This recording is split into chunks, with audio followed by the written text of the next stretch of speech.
www.healthcmi.com. Acupuncturist Continuing Education Online. PID is the inflammation of the pelvic organs and or the connective tissues, and it's usually caused by an infection. So let's take a look at some of the surrounding areas here of the pelvic organs and connective tissues. Notice the broad ligaments. So there's a huge area between the uterus and the ovary where you've got that sweeping broad ligament, and that can be infected in a multiplicity of ways. Backing up just a little bit and taking a look at the overall perspective on PID, we see that PID is a group of disorders.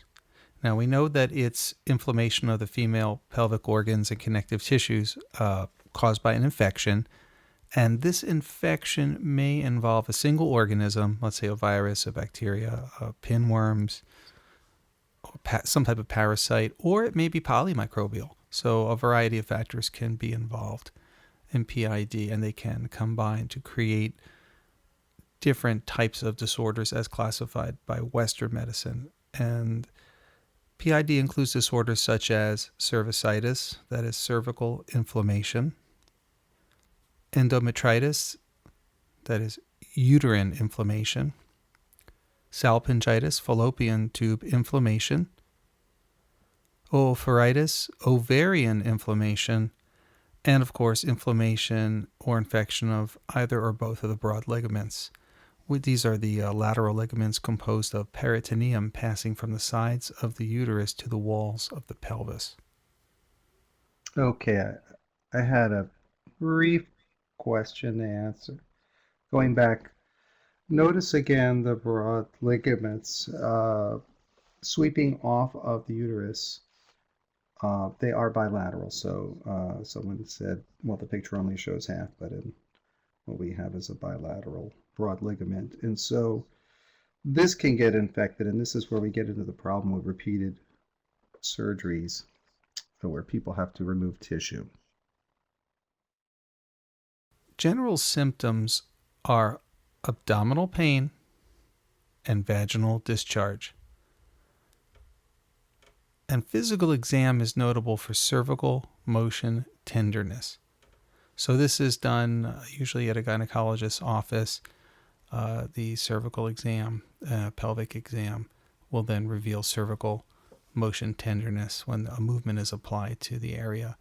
And it often indicates PID, but can also indicate things like ectopic pregnancy or ovarian cysts.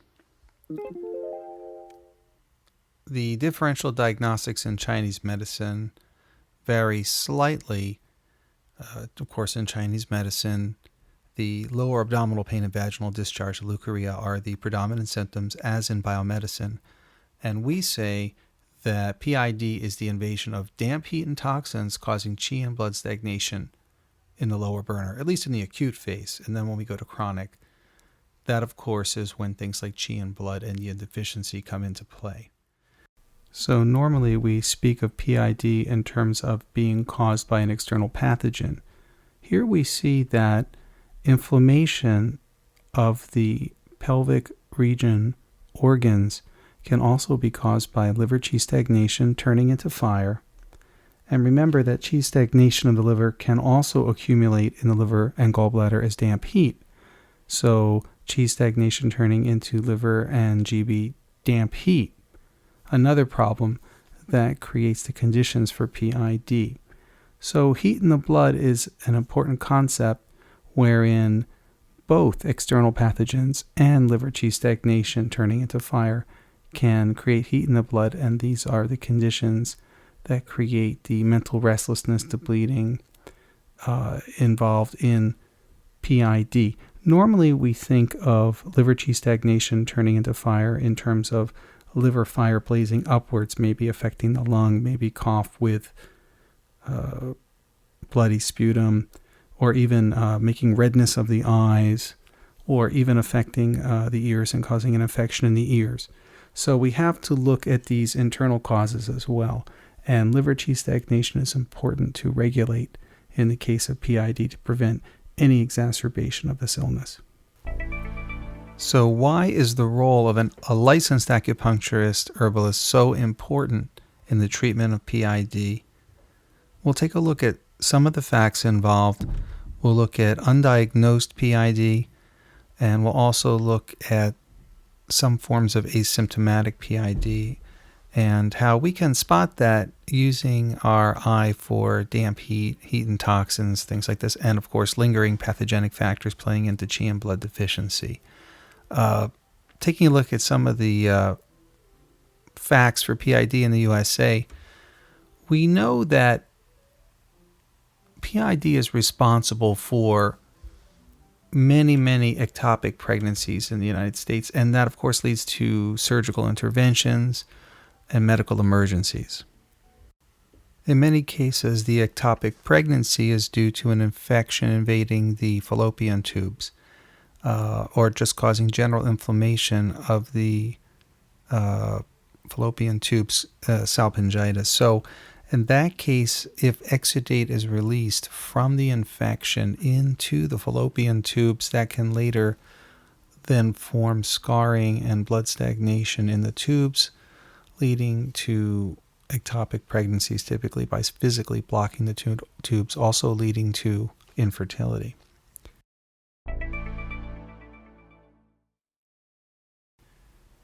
Other factors of PID in the USA. Over 750,000 women experience an episode of PID in the USA annually. So the number is very large. Over 100,000 women become infertile due to PID, and over 150 women die from PID or its complications annually.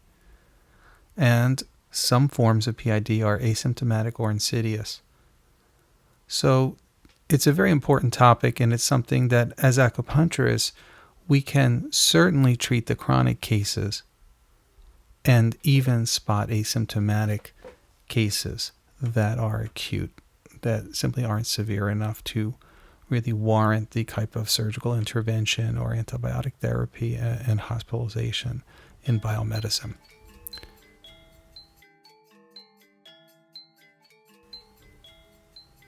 One reason why the role of an acupuncturist is so vitally important for the treatment of PID is that in biomedicine, antibiotic-resistant repeated episodes of PID are treated with multiple exploratory surgical procedures. So this highly invasive approach to trying to control it is something we certainly want to avoid for our patients and for the population in general. It's definitely something we can do with acupuncture and herbal medicine. So in the biomedicine perspective, we'll take a look at the acute and chronic phases, the etiology, differentiation, and treatment and prevention. Looking at acute PID symptoms include lower abdominal pain, often with rebound pain, fever, cervical motion tenderness, lower abdominal tenderness upon palpation, leukorrhea, usually marked by copious purulent discharge, and nausea. An elevated white blood cell count and neutrophil count are usually present.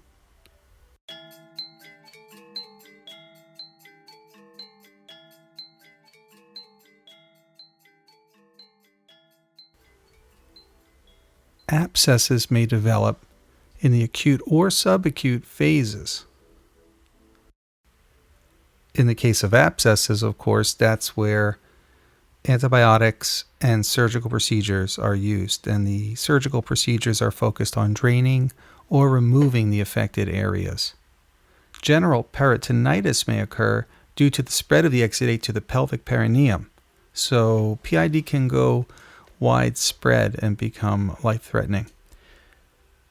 PID is often accompanied by nausea and vomiting, and in some cases, endotoxemia and shock may occur. So acute PID presenting with a palpable pelvic mass indicates a possible tubo ovarian abscess, a TOA. It also may indicate hydrosalpinx. That is the accumulation of serous fluid in the fallopian tube. So again, when the fallopian tubes are having exudate and excess serous fluid, this always leaves the possibility of scarring of the reproductive organs, leading to things like ectopic pregnancies and sterility. Approximately 20 to 30% of cases of PID with tubo-ovarian abscesses, TOAs, are afebrile, and many of these cases present with a normal white blood cell count, therefore making TOAs difficult to diagnose. So these can slip by. Diagnosis for these complications using laparoscopy, it's the operation using a laparoscope, a camera introduced into the pelvic cavity, is widely considered definitive, and ultrasonography is also employed. Taking a quick look at what is involved in laparoscopy, that's usually incision of a camera to take a look into the pelvic region, and that usually involves an incision near the navel and a second near the pubic hairline, and you can then look at the uterus, ovaries, fallopian tubes, broad ligaments, and surrounding areas. Surgery is often required in the cases of ruptured abscesses, and this is, of course, to prevent septic shock.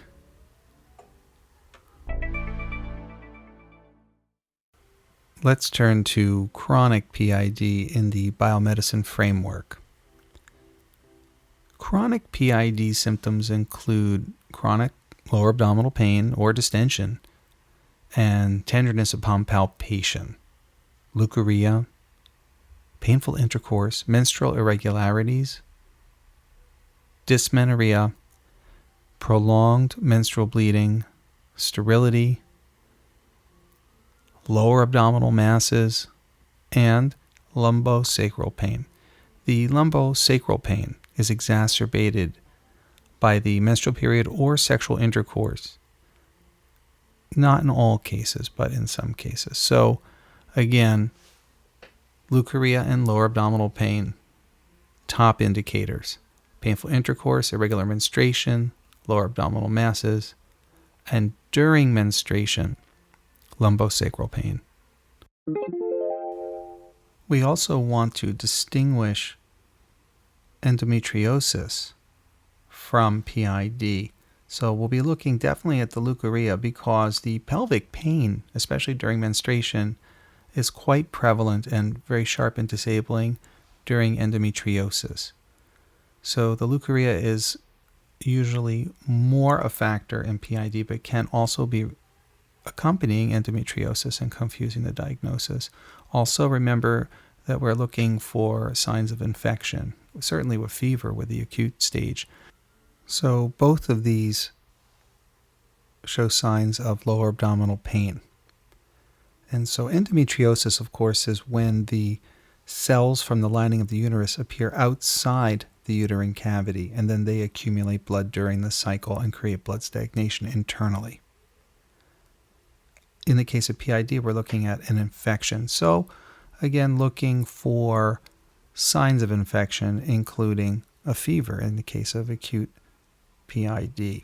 Whereas in endometriosis, we're going to be looking for that sharp, crippling pain that appears during menstruation, or particularly during menstruation. PID may also have that. And both can have pain between the menses, prior, after, or at any time. So it can be confusing, so we'll be looking for leukorrhea and signs of infection for PID to help distinguish PID from endometriosis. Another very important way to distinguish the two is to remember that acute PID comes on as a strong infection, so sometimes in that acute stage, the pain is worst in the lower abdomen. Whereas in endometriosis, the blood stagnation that builds up over time, cycle after cycle after cycle, can worsen over time. In acute PID, it's often worse the very first time with the acute infection and then lessens with the chronic infection. Whereas in endometriosis, the abdominal pain, again, is getting worse and worse over time. So we can look for that pattern and try to distinguish the two that way.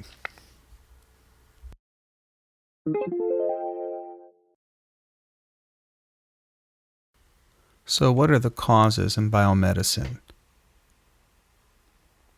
Well, PID is usually the result of an ascending intravaginal infection transmitted by intercourse or an intrauterine device, an IUD. IUD-related PID is often unilateral, that is, it's on one side. It can be on both. PID may also occur after childbirth, after vaginal surgery or abdominal surgery, including after an abortion or multiple abortions. Other infections that are common are gonorrhea and chlamydia, and we know that chlamydia is often asymptomatic. So both gonorrhea and chlamydia may cause PID, but other microorganisms may be responsible, and these include any of a variety of bacteria, viruses, and mycoplasmas. These are parasitic microorganisms. PID can be caused by a multiplicity of factors, anything that can introduce infection into the abdominal cavity, the lower abdominal cavity. Some of these disorders include tuberculosis, actinomycosis, which is an anaerobic bacterial infection, schistosomiasis, leprosy, oxyuriasis, which is pinworm, and sarcoidosis. So again, these are just listing a few. They're not as common as things like STDs and IUDs. So actinomycosis, now that's a bacteria that's found in the nose and throat. However, after things like dental abscesses and oral surgery, even though it's non-pathological, typically it gets introduced in the skin tissue. It can cause a lot of problems after abscesses and surgery and lead to infection. But actinomycosis can also be caused by the use of an IUD. Schistosomiasis is a parasitic worm. So this is more common in developing nations. They don't have access to clean water. Usually there's a lot of freshwater snails that carry these infections. And this parasitic worm introduces larvae that enter through the skin and then mature in organ tissues. This is probably not the most common type of case we'll see in the United States. Sarcoidosis, which is an unusual disorder, and it tends to be chronic, and it's a general inflammation of the lymph nodes, lungs, liver, eyes, skin, other tissues, but it's primarily noted for its nodules. These nodules form clusters, bumps of immune cells, and they're palpable. So they're technically granulomas, they're clumps of tissue. Biomedical causes are, according to biomedicine, are extreme immune system responses to infection, environmental sensitivity, genetic factors. Some biomedical books will say etiology unknown. Of course, in Chinese medicine, we view it a little differently depending on the exact presentation. Is there damp stagnation? Is there blood stagnation? Is there qi stagnation?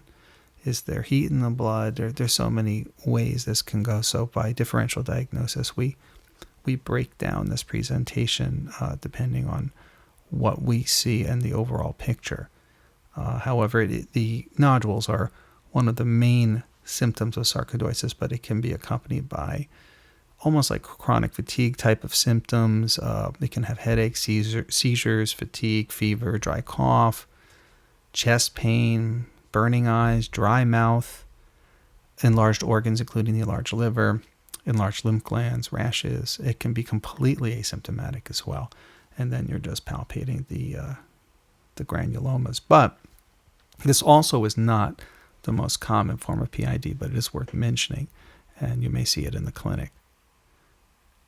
Now, what's very important to do is differentiate appendicitis and ectopic pregnancy from PID. acute PID often mimics acute appendicitis and ectopic pregnancy. So cultures and smear from the cervical, urethral, and rectal areas may help in identifying the microorganisms that are technically associated with PID, indicating it.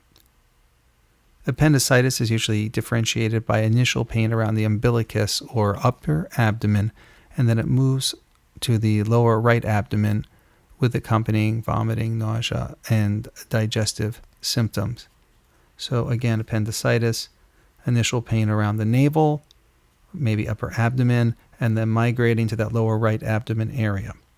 And then usually as it builds with vomiting, nausea, and digestive symptoms. But number one is rebound pain. And rebound pain can be found in both PID and appendicitis, but rebound pain in the lower right quadrant can definitely indicate a medical emergency and require hospitalization. So rebound pain at McBurneys Point is often present with acute appendicitis, and that helps to differentiate it from PID, or at least indicate that it is a definite possibility and it's a point of concern. And McBurneys Point is a point on the abdominal wall that lies between the navel and the right anterior superior iliac spine, and it's often present with acute appendicitis. So you can simply press into McBurneys Point, quick release, and check for the rebound pain. Again, pushing in and quick release, check for the rebound. And if it's positive, they get that severe pain on the rebound, we could be looking at hospitalization right there. So in review, McBurneys Point is the name given to the point over the right side of the abdomen that is 1/3 of the distance between the anterior superior iliac spine to the navel, and it roughly corresponds to the most common location of the base of the appendix where it is attached to the cecum. And so that's our spot for checking for rebound pain and differentiating PID from acute appendicitis. And then again, of course, with ectopic pregnancy, check sexual history. And of course, if there's a positive pregnancy test, we know it's definitely ectopic pregnancy, another serious medical emergency. You can see that PID creates a little bit of a vicious cycle. For example, someone has PID, now it leads to ectopic pregnancy. Someone has surgery for ectopic pregnancy, it can introduce microorganisms that can lead to PID.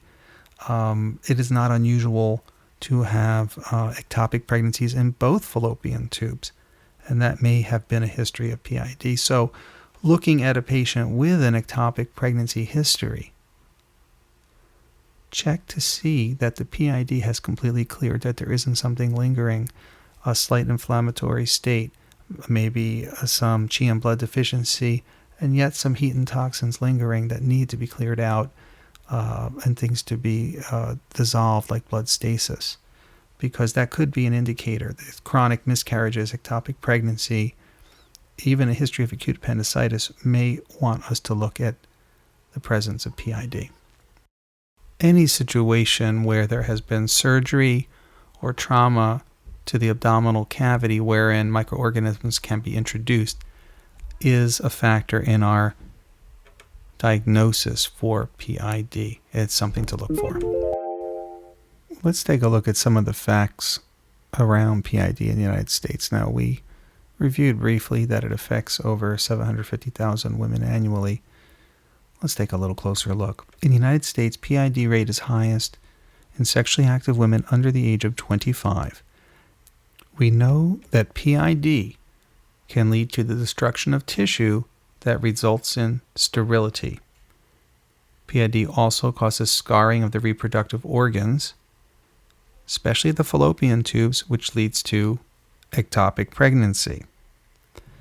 The Center for Disease Control and Prevention, the CDC, notes that in the USA annually, more than 750,000 women experience an episode of PID, over 100,000 women become infertile as a result of PID, and more than 150 women die from PID or its complications every year. The CDC notes that a large proportion of ectopic pregnancies are due to PID-related complications. This number may be higher than we even realize due to undiagnosed and asymptomatic PID. The CDC also notes that while lower abdominal pain and other symptoms are common, chlamydial infections related to PID can be completely asymptomatic. Looking at some more of our graphs, we see a pretty large trend here. PID hospitalizations for women aged 15 to 44 in the USA from 2001 to 2010. We see, tens of thousands of hospitalizations. So this is an enormous number for acute and chronic. We're looking at, recently less than 15,000 hospitalizations for chronic PID, but upwards of 50,000 for acute. So these are severe medical emergencies. Looking at physicians' visits in the thousands, we're looking at over 100,000 visits for the initial visit for PID. And looking at ectopic pregnancies, now again, this chart from the CDC is not just due to PID. This is just all ectopic pregnancies. We're looking at 25,000 women per year in the United States, ages 15 to 44, with ectopic pregnancy. And again, a large number of those, and the largest proportion perhaps, is due to PID and its complications.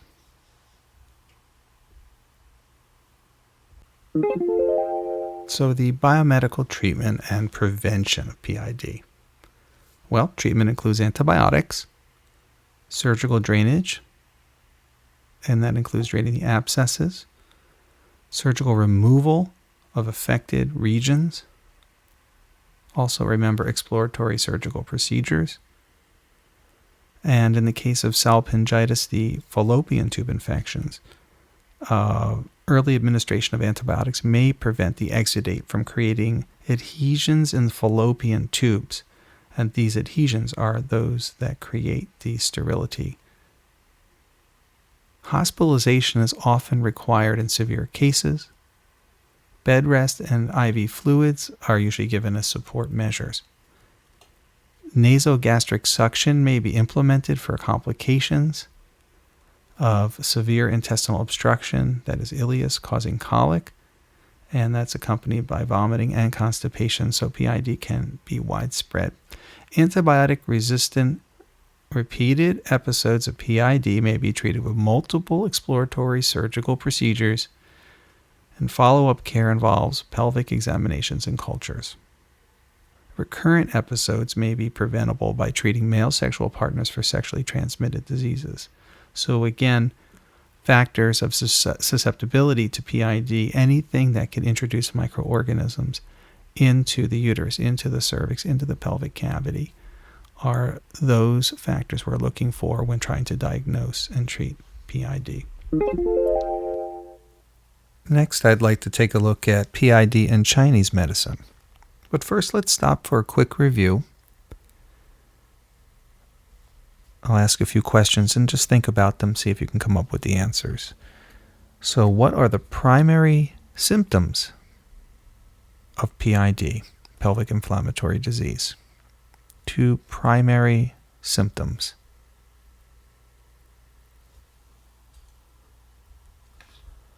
Okay, well, the primary symptoms of PID are 1, lower abdominal pain, and 2, leukorrhea. And so anytime we see that in the clinic, we want to think about treating for PID, or screening for it at least. The next question to think about in review of biomedicine: what common disorders are grouped in the PID category? What common disorders are grouped in the PID category? And a quick hint, 2 of them are cervicitis and endometritis. Okay, so common disorders of PID are cervicitis, endometritis, salpingitis, oophoritis, and of course, broad ligament infection. So those are general disorders associated with PID in the biomedicine perspective. Another question to think about is, what are antibiotic-resistant repeated episodes of PID treated with? And this is one reason why it's so important that acupuncturists contribute to the treatment of PID to eliminate it. What are antibiotic-resistant repeated episodes of PID treated with? The answer is antibiotic-resistant repeated episodes of PID are treated with multiple exploratory surgical procedures.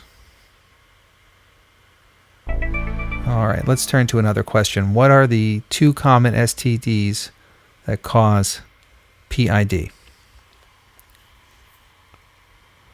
The 2 common sexually transmitted diseases that cause PID, and they are gonorrhea and chlamydia.